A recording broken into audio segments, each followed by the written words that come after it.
currently the Russian government is giving NATO ships a deadline to be out of the Black Sea. What have you heard about that? Well, I know obviously there are ships in the Black Sea. Once again, the neocons who don't honor any international agreement, because the neocon to me is the new name for Nazi. Hitler tore up all the international agreements that Germany ever signed. One could argue that the Versailles Treaty was going to happen to that anyway because it was very unfair. But all these other agreements, the League of Nations, he tore up. Now, access to the Black Sea by naval vessels is governed by the Montreux Convention of 1930, I believe it was 36.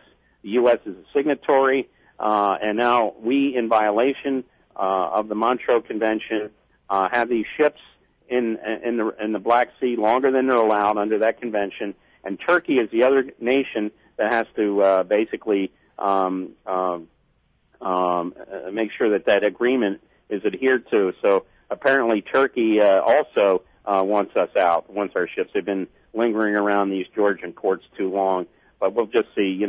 I guess if Turkey puts its foot down, then they'll join the axis of evil. And also, who are the individuals and corporations behind causing the situation which has caused the U.S. government to step in and offer this $700 billion bailout or corporate welfare check? Well, it's basically it's the people that, remember Bush one time said that, to a bunch of wealthy donors, that they were his base. And this is who they're bailing out. This is welfare for billionaires. They don't have any problem taking welfare away from a struggling family where there's a single parent. They have no trouble doing that, but they want to give $700 billion. Most people think that's actually going to wind up being $1 trillion to these companies. They want CEO severance pay, these massive platinum parachutes, payouts, and it's just Bush helping the crooks who put him in office. And really, the fact is that while they're, I always said if they're nationalizing these financial institutions, why don't they go ahead and nationalize the oil companies, and let's get oil down, gasoline down.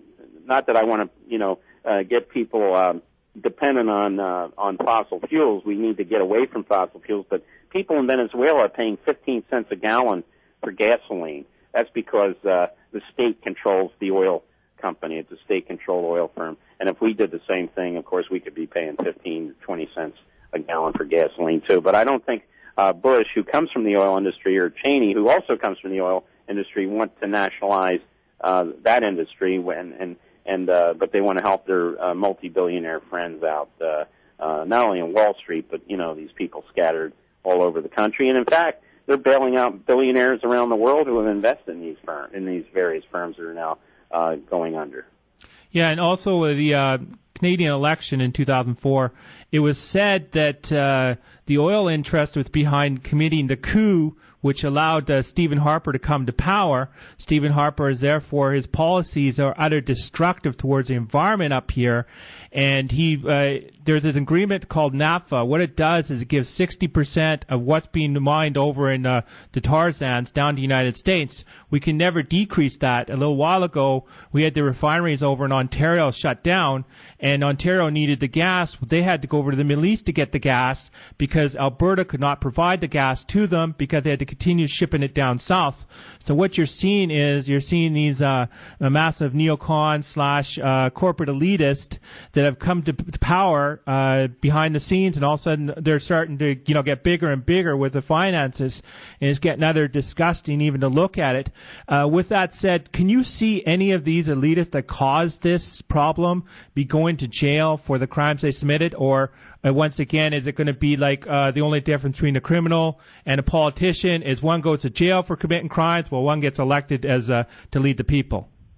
I like to think that they would go to jail eventually, but let's face it, Barack Obama, his major financial supporter is George Soros, and he's no different than the wealthy who backed Bush. I mean, he claims he's a progressive.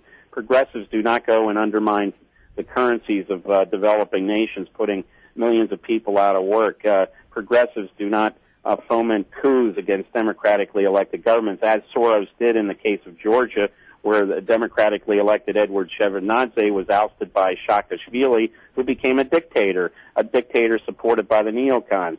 4 members of Saakashvili's cabinet in Georgia, including the prime minister, defense minister, economic minister, and the so-called reintegration minister in charge of taking in Ossetia, South Ossetia, and Abkhazia, are dual Georgian Israeli citizens. So this is what this is all about. Soros backs these operations.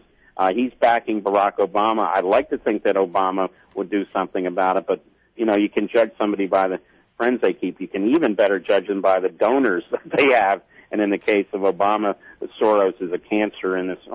He's as cancerous as Rupert Murdoch or any of the other of these what I call vulture vampire capitalists in the world today.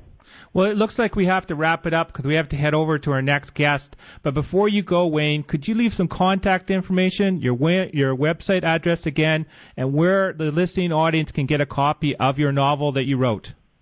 Yes. Well, the website is it's WayneMadsenReport.com. That's WayneMadsen report.com. And of course, the last 2 books I wrote about Bush, Overthrow a Fascist Regime on $15 a Day, and Jaded Task, the blood politics of George Bush and the family.